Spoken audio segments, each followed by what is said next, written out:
I don't see a reason that Muslims and Christians should be going head on, bashing each other. We'll eventually have to stand together. So I would rather that you, David, and other Christian evangelists be at the right side of the formula rather on the other side. Early on, my interactions with Muslims are sort of along the lines that you're talking about, because when I was in college, this is basically how I started getting involved in Islam. In college, my best friend was a Muslim. The reason we ended up being friends was we'd be hanging out with people, and the people we were hanging out with would want to run out to go to a bar or a club or something like that, and neither one of us was interested in that. So we would end up staying back. We would end up hanging out together. Even as far as Christians and Muslims, being on the same side of some issues, that was the way we were back then. In fact, I remember Nabeel and I, we were walking through Webb Center at Old Dominion University, and it was the week where people put up tables for their organizations, and then they hand stuff out for their club or their organization was. There was an organization there handing out bumper stickers that said, "Don't pray in my school and I won't think in your church." And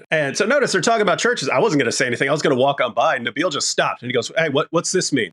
What's this mean?" And here's a Muslim standing in front of these girls who are handing these things out, and she's going, "Oh yeah, I don't know, I'm just handing them out." And he's going, "No, you're handing it out. What message are you trying to share with this?" It was along the lines of, "Hey, if you're saying people are stupid if they pray in a school, are you saying that about me too? Are you going to say that about me if I'm walking over in the corner?" It was very interesting because the girls would not defend what they were saying with Nabeel standing there. They wouldn't defend their point. I thought it was interesting because here Nabeel and I, and we are constantly arguing and going through books and history books and philosophy books and trying to defend our points to each other. And then you have these girls who couldn't even explain what their bumper sticker means. But we're the ones who don't think, and they're the ones who they think. And so those were actually my early experiences with Islam. And I could tell you where things started to shift. It was Nabeel became a Christian after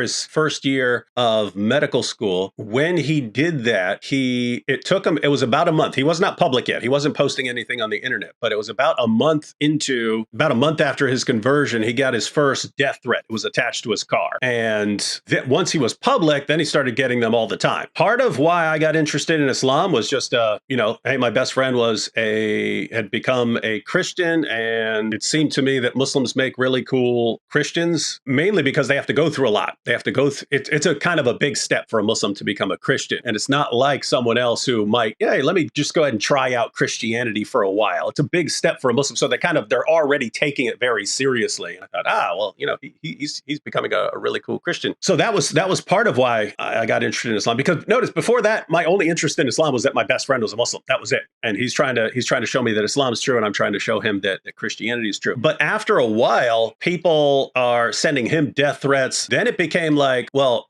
I'm not going to let him stand by himself. If you're attacking him, you're attacking both of us. So I'm going to respond here. And then once I started, eventually making videos and so on, then you start getting all kinds of online abuse. And I think the goal of the harassment and abuse that you get online is to make you not want to do it anymore. But for some people, it has the opposite effect. Like, I wasn't that angry before, but now you guys are really saying lots of nasty stuff. I didn't hear this story before, but let's say that some Muslims would get angry that a fellow Muslim became Christian and he's going public with it. Why would that make you not look at what Islam and Christianity actually? Because I've seen many of your debates, and the way you go is like this: I don't care about the fact that there are so nice Muslims, and I care about what Islam actually says. That's kind of the issue, because if Nabeel had started getting threats, and if I'd gone online and people had started heaping insults and abuse, well, people do that with other things, right? Nowadays, you could disagree with people on anything, and they'll flip out on you and start insulting you and so on. It was more along the lines of me believing that is what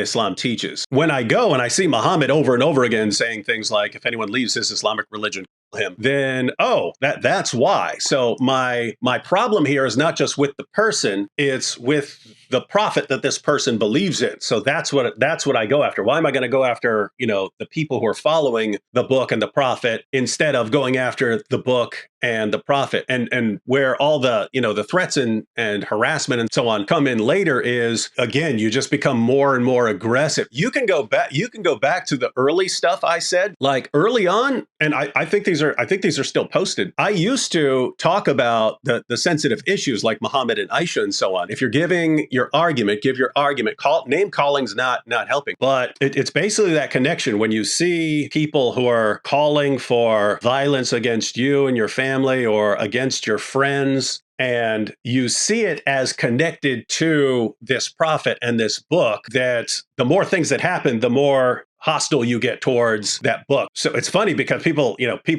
there are Muslims who think of me like the devil himself. And I'm thinking, like, you guys made me. Let me put it this way. It's like we don't dial up our rhetoric and we don't heap insults and abuse unless someone else is kind of starting it with us. And then we kind of adjust our level of aggression to what we're dealing with. So yeah, that's the issue. If these are some rogue ideas that actually don't come from Islam, then they're bad. They're just bad people and they're bad representatives. If it does come from the book and the prophet, then the more people who are, heaping threats or abuse on people, the more people are going to want to go after the book and the prophet. The history of Christianity itself has huge sectarian wars. As I already said to Ahmed, if I did not view this as connected to the religion, in other words, if I didn't think I found that sort of thing also in the Muslim scriptures, then I wouldn't have blamed Islam for it, right? Because keep in mind, you could have whatever. Let's say some Mormon missionaries show up to my door, and I told them I'm not interested, and they burn my house down. Well, there's two possibilities: either Mormonism doesn't teach that, and these guys are just crazy, or Mormonism does teach that. If Mormonism does teach that, then my problem isn't just with these two guys. My problem would also be with Mormonism. If Mormonism doesn't teach that, then my problem's with these two guys, and part of my problem is that they're not following what their religion teaches. So again, this is not just, people were mean to me, therefore this happened. It's people are acting in a certain way, and I believe it's connected to the ideology. So it's a situation where, hey, there are people behaving in a certain way, but I don't believe it's just them. I believe it's connected to their religion. So hopefully that clears things up. I agree with you, Ahmed. This is a good point. So imagine you're some non-Christian centuries ago and you see Catholics and Protestants having a war. Yeah. You would look at that and you would think, oh, see, my goodness, these Christians, man, what is this religion? I don't want any of that. I want to live in peace. I don't want any of these crazy people. Then suppose you looked into it. Suppose you went and looked into it and you said, wow, I don't see Jesus saying any of this. I see Jesus saying, love the Lord your God with all your heart, mind, soul, strength, love your neighbor as yourself, and even love your enemies. So if he's saying love your enemies, these guys are slaughtering each other. I think these guys are doing a really bad job of whatever they're doing.